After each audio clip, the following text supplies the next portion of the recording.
Welcome to the Serendipitous Rebel podcast. I'm Wendy. And I'm Crystal. This podcast is for the adventure-loving, purpose-driven, action-minded, authentic, and rebellious entrepreneurs. Just like us. And just like you, we are trying to figure shit out. So join us as we talk about business and life and everything in between.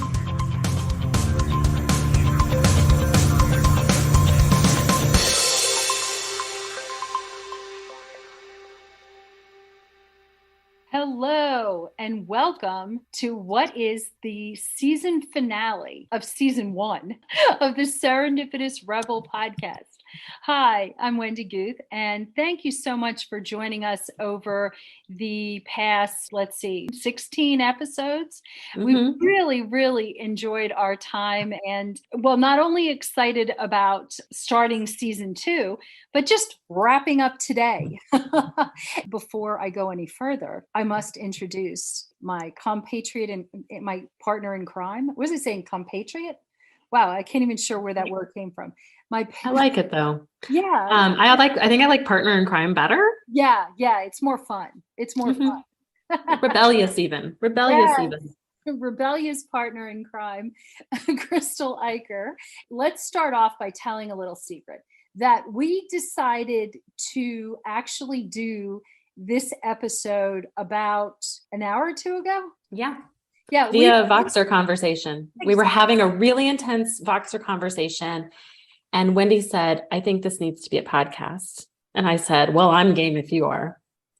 And we thought not only was it an important topic to talk about, but what a great way to wrap up season 1. Yeah, exactly.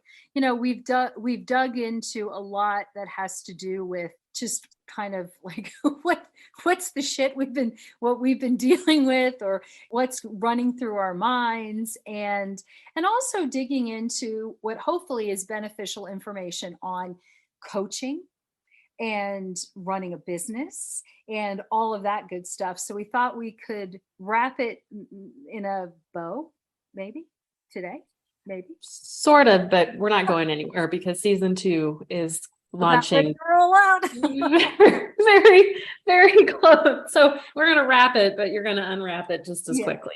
What happened this morning is I was out of town and I got back and I was a little behind on the kind of like, it would be quite industry news. There is a story that was going around about I will be the judge of this and say very well respected coach who has had her, and honestly, this was the impetus for one of our other podcasts that talked about when do you share, how do you share, that kind of thing about your personal life. News had been, I don't know, leaked or something, or I don't know, about this particular person's personal life in a sense that was meant to say, oh no, you wouldn't want to have her as a coach because of crazy shit that happened in her life when she was in her 20s, which of course set us into this, oh my God, I can't even begin to tell you what I did at 20 and 22. And oh my God, social media was not around in my 20s. Exactly. I mean, hey, every time I hear, brown-eyed girl, I think of, oh my Lord. It's another time, another podcast episode. Exactly. And I think about what I look for, when I'm looking for a coach or a consultant or a mentor, and I can promise you what they did in their early 20s absolutely does not fly on my radar screen, and it has no impact today. Now, I'm sure there are other people who are different and run in, have different values, different morals, different principles. Hey, that's the beauty, I think, of this entire world. Because as long as we can agree to disagree on things, you do you. Yep. I think that when it comes to looking at who I'm going to work with in the online space and what parts of their lives matter and what parts of their credentials matter. I think that in an overarching world, I do look for value alignment with people for the most part. But I think that we are all human. We have all made mistakes. And in this particular instance, this person was a victim of something that happened to them. Okay. Of a very traumatic thing happened to them. What is coming out of the woodwork right now are a lot of her competitors, funny enough, are coming out and attacking her and saying that she is no longer qualified because of statements she made while being a victim of an abuse. And now that some way makes her unqualified to be the business coach, mentor, expert that she is now. I think what pissed us off more than anything about this is, one, I think that because she's a woman, she's being targeted differently than she would be if she were a man. Two, it's nobody's freaking business at the end of the day. And three, what we all did in our 20s or said or did when we were not as wise, not as mature, not as seasoned, I don't think should be held against us 20 years later, especially when we have proven, and this person has proven her capacity for growth, change, and clearly those statements that she made 20 years ago, she does not agree with. But I think we live in a very quick cancel culture too. It's a whole other different thing. And I would throw in the fact that it's the individuals, if, and I'm more removed from this, but from what I can see, the individuals or who are perpetuating this rumor mill and this nasty gossip actually are truly inauthentic in terms of how they handle their business. It's just really inauthentic. And and it always makes me think glass houses, throw stones, all that kind of stuff. And of course, it does definitely go back to the fact that I think that you treat women, the world treats women differently. I agree. And unfairly. And I think this is why a lot of women do not stick it out in a lot of business environments, because they receive attacks or they become easy targets for a lot of things that we would not necessarily target a man on. And I think this is what really launched the idea of we need to put this on a podcast. Was you and I were talking this morning about how I watched this person whom I really admire. She's on my Dream 100 list. I'm in many of her programs and in her coaching programs. And when I see her get attacked the way she is, it makes me hesitate stepping out into the world as well. It makes me hesitate to use my voice because, oh my gosh, look at how much she is getting beat up. And do I really want to go through that? And then that pisses me off in a completely different way. Why should that even be a factor? And why am I internalizing that in my own way? And how many other people are doing that as well? And I truly do believe that the more female voices that we continue to silence in this world, the worse off we are. Oh, there is no question. There is no question. And especially individuals who are, we have our brand is built around values, strengths, purpose. All those things are squelched if you are unable to share. And you don't have to, you can share whatever you want. It's a personal thing. But if you're unable to share pieces of your story or whatever, because you're afraid of what other people are, the pushback you're going to receive. And if you're successful, the just bloody nastiness of it. It's like, it makes me think of like politics today. Good Lord. This is an entrepreneur who has figured out a way to break through the bro marketing,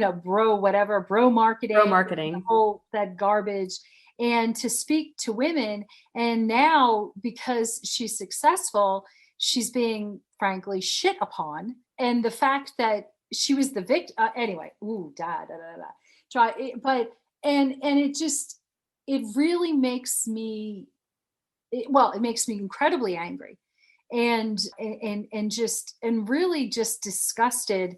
As a woman, as a woman, I want to see, and we need to see women support each other.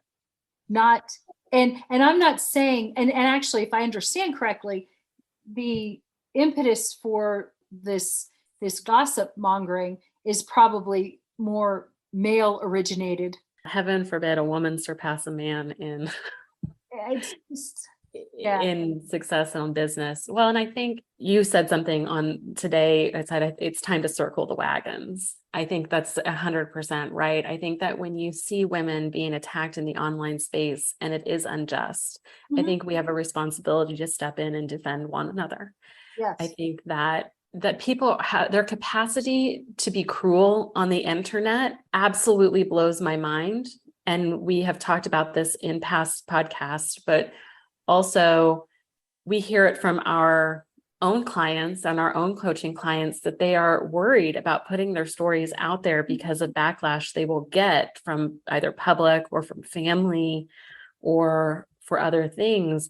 Ultimately, we know that if these particular clients don't share their story, it is a disservice to the world, to their community, to women, to all of the things. But how many of us are silencing our own stories or silencing what it is that we want to share with the world, and therefore, by extension, silencing our gifts and our cure for those things that we have learned along the way because we are scared of backlash like this? Exactly. I think about how, it starts with our ability not to judge, our ability to be open, our ability to be compassionate and empathetic. No, none of us can ever truly walk in another person's shoes. The fact that we judge people as if we could do whatever it is in whatever situation, we all have our crosses to bear, whether you feel you're privileged or whatever. We all, as my mother used to say, we all have our own shtick. To judge people, but and especially decisions. It's funny because you and I ran through a couple of our really, and we'll spare everybody, but just some of our fun stuff, the college, post college, and the thing is, it's that the beauty of it, and this is one of the things I think about when I look to hire a coach or consultant. I want someone who has the maturity of life experience, that they have been through life, have had lots of experiences, and really have learned from them. That's really important to me. Someone who doesn't, who to me, who hasn't had life experiences, and they could be, you hope that most life experiences are really good, but in not all the cases, that's not always the case. It's that you have these life experiences that you can share, and that comes with age. And I agree. I think that being able to extend grace to people, I think about when you and I were going through a really tough season, you said to me, we could do this, but it does not align with our values. Other people being nasty, other people being hard gives us the opportunity to lean into our values and rise above and do better. Yeah. And I think if more people could practice that, and those were decisions that came from being seasoned, from being wiser, from being older and wiser, and knowing, okay, this is how we are going to respond. This is how we're going to walk this back. This is how we're going to proceed. Allows us to be better entrepreneurs. It allows us to keep our empathy. I think so many people that have that capacity for cruelty online and in the world have just let go of their empathy and let go of their ability to feel for other people. And I love that we're able to do that in not just in our business and our partnership, but our life as well. But I think that I looked at this situation of this person being attacked, and the person doing the attacking has clearly lost that ability for empathy and for compassion. And I would go back even further to the whole concept of being an inauthentic person in general, aggressively inauthentic person to begin with. Not everyone's meant to work with everyone. And that's the beauty of the world, because we're all different. But as you just said, you have to have, there's certain qualities that you want to connect with a person. You want to be able to say, oh, I want to work with this person, or oh, even better yet, I want to work with this person. Oh, I want to be this person's friend. That kind of thing. I'm at a loss. I'm really at a loss. Yeah, well, and even a step further, I will align myself with the people that I want to work with. I will comment on their posts. I will engage with them. You will try to build relationships. Likewise, for people that I do not want relationships with, or I do not want them to be my coach, I just leave them alone. Yeah, exactly. I don't troll their sites. I don't leave negative comments or reviews. It's more of just, oh, what is the phrase you always tell me? Oh, go gesundter Haag. Yes. That was my mom's. Yes, that's Yiddish. And what it means is go, be well, just get the fuck out of my life. No, she never used that word though. She never used the curse word part of it. But yes, because your mother was a nicer person than I am. Oh, and much nicer person than I was. But yeah, it's just go, have a good life, do your own thing, just stay out of mine and leave me alone. I think that's exactly what it is. To go on some negative bashing spree, it just seems crazy, It just seems crazy to me. But yeah, if your marketing strategy is to launch a negative campaign against your competitors, there's probably some inward reflection that needs to be taking place on where it is you are in the online space. Instead, I would encourage you to do the things we coach our clients through, which is, do you have a solid foundation? Do you have a purpose? yeah. Do you have a good values and strength set that you're leaning on? And then solidify your offer, solidify your copy, solidify your design. And that's what will make you successful in business. Exactly. And build a system around that. And build a system around it. But you don't need to negatively bash the competition to be successful.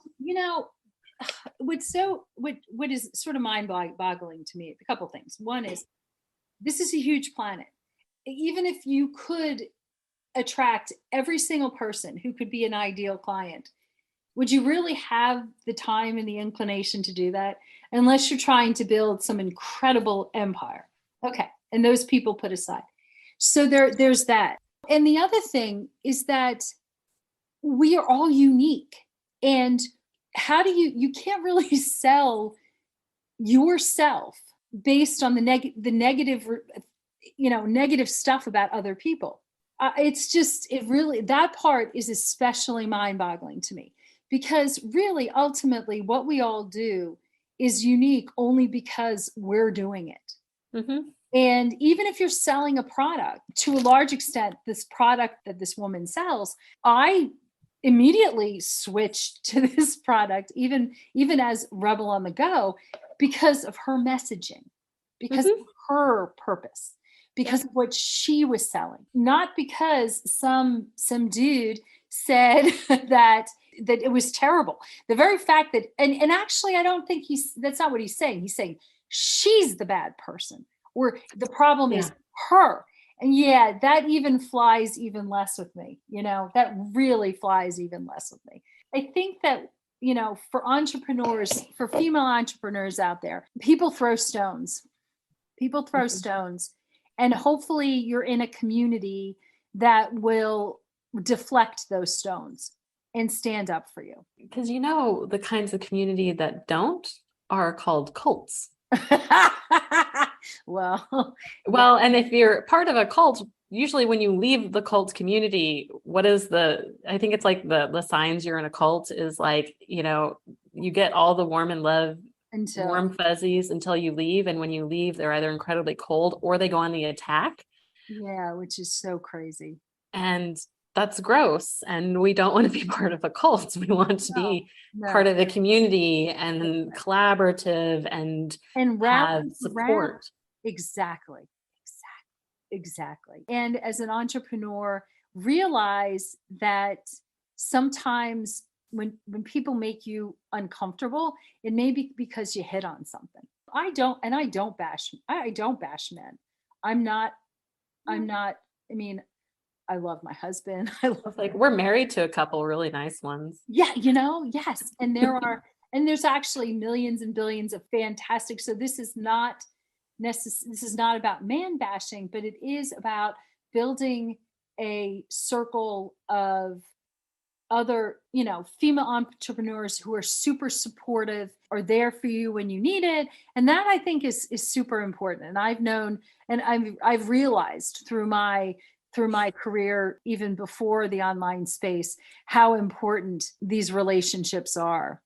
So Yeah, because I think that there's things that, so one of the things we talked about this morning as well was, I said, when you think about that double standard, and you think about the imposter syndrome we bring in to our roles as women in online business, almost every woman I know goes through a really hard season of imposter syndrome, either when launching their business or in the running of their business.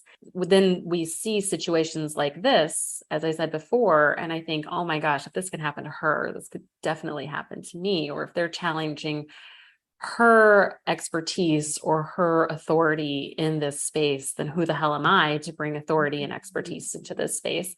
And I think that's so funny because my husband has never, ever wondered if he has the authority or the ability to operate in this space. When he made career changes, when he made a giant pivot, he never worried if he had the capability or the know-how to do that position. In fact, he even admitted on day one, he's like, I have no idea what I'm doing. He was building the plane on the runway. He never held back though, and worried about speaking up in meetings or adding to the conversation. And he never worried about his ability to learn that. On the flip side, I have invested thousands of dollars in courses to feel like I have expertise or worth in this space, only to find out that I spent thousands of dollars on courses to learn shit I already knew. I know. Well, and and we're not actually married to the same person, but very similar men. And it's funny though, because, and I've read this somewhere, I can't remember where, but when a man applies for a job, he applies for jobs, he thinks he can do maybe 10% of it, 20%, he's like, I got this, and basically I'll learn as I go along. When a woman applies for a job, if she doesn't know 100%, or actually I think it was more like 80%, she's like, I'm not qualified. I think it's sad because we don't give ourselves more credit for what we are capable of doing. Many of us give birth to children that don't have manuals. Did your kids come with a manual? Mine did. They didn't. Mine got lost on the way. I never even got to attend a Lamaze class or a birthing class, and they still let me take them home. Oh my, exactly.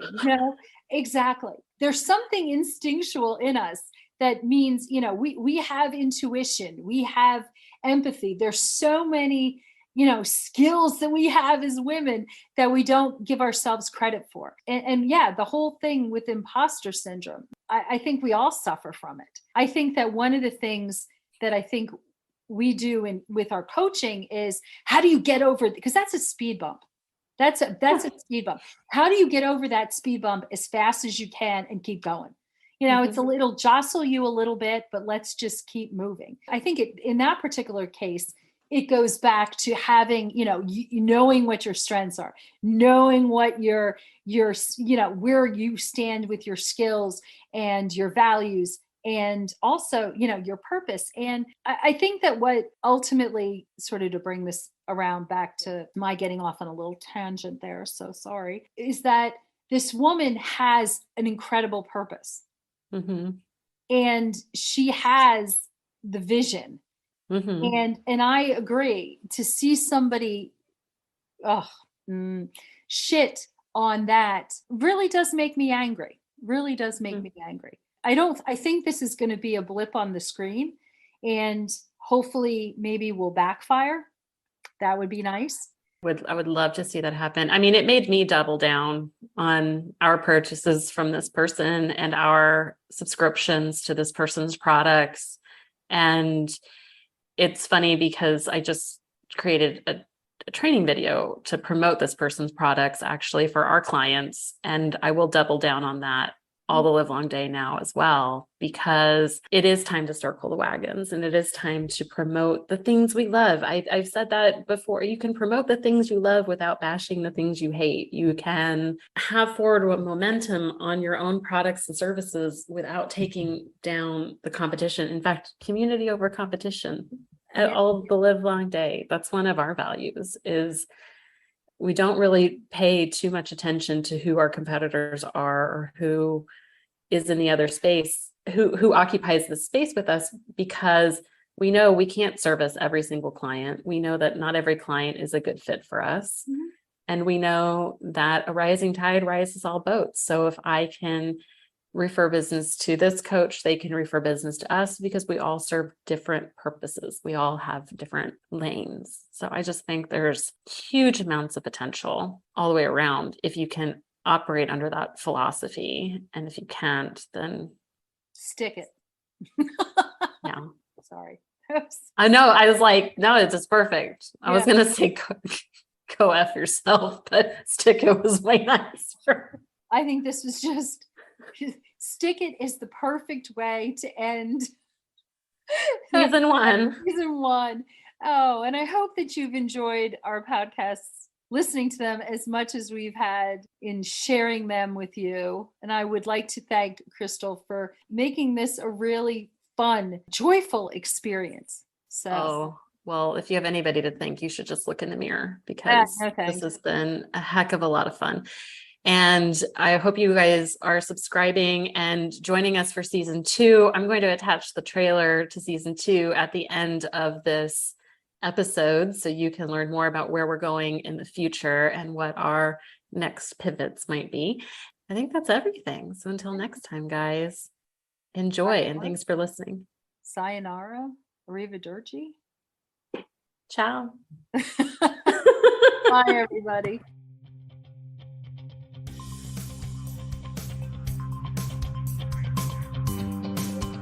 Thanks for listening. Be sure to subscribe and leave us a rating. But only if you liked it. Otherwise, just keep it to yourself. You can learn more about our upcoming masterminding opportunities on our website at serendipitousrebel.com. And if you have topics you'd like to hear about, be sure to submit them on our website or DM us on social media. Hey, see you next week. Bye. Bye.